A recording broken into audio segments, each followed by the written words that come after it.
The fourth thing I want to speak about is that we need to learn to resolve conflicts.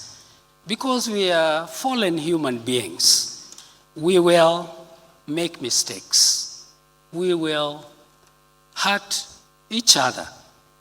No family is immune to challenges and conflicts.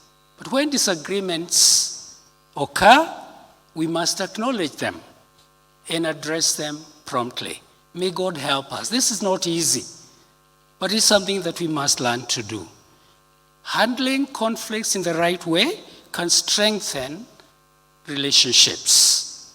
And in order to resolve conflicts, we should encourage open communication, prayer, and we must follow biblical principles. Because the Bible has given us guidance on how we can resolve conflicts. Frequently, and I'm a victim of this, is that we would want to avoid difficult things. It's not easy. You want to avoid handling difficult things that happen. But if we do not handle conflicts in the right way, there will be consequences. There will be grave consequences. And terrible things, for example, happened in David's family. King David, probably the greatest king of Israel. There is a story in 2 Samuel from chapter 13 to chapter 19. 2 Samuel from chapter 13 to 19 is about the conflicts in David's family.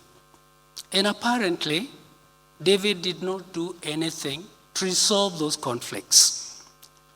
A young man called Amnon raped his half-sister, Tamar.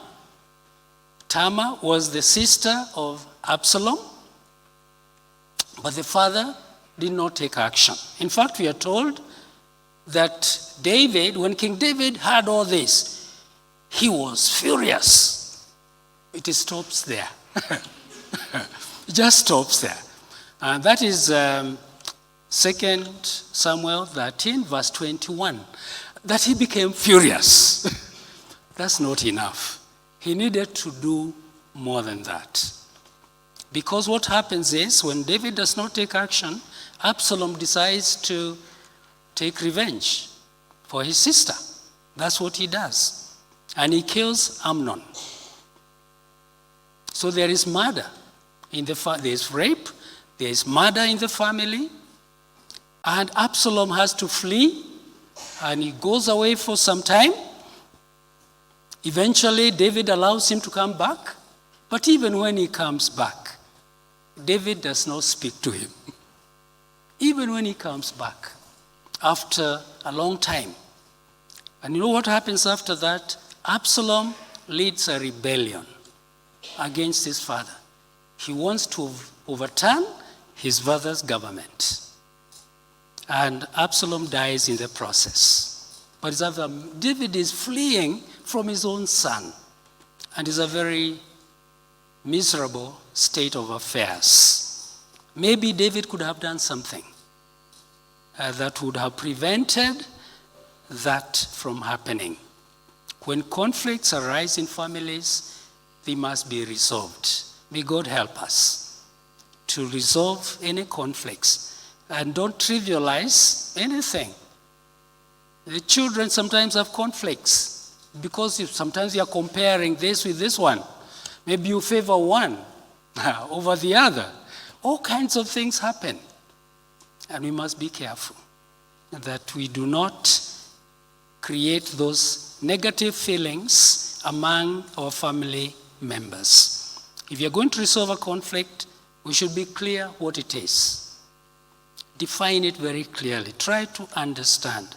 Then we can seek repentance from the one who is in the wrong. We should seek repentance and we should forgive one another. We should be ready to forgive one another because we also do wrong. We need to forgive because we have been forgiven. We should seek reconciliation and restoration. We should not nurse grudges. One time, somebody saw some writing on a tombstone. You know what a tombstone is? And this is what was written on the tombstone. Here lies my wife, Jane. She is at peace, and so am I.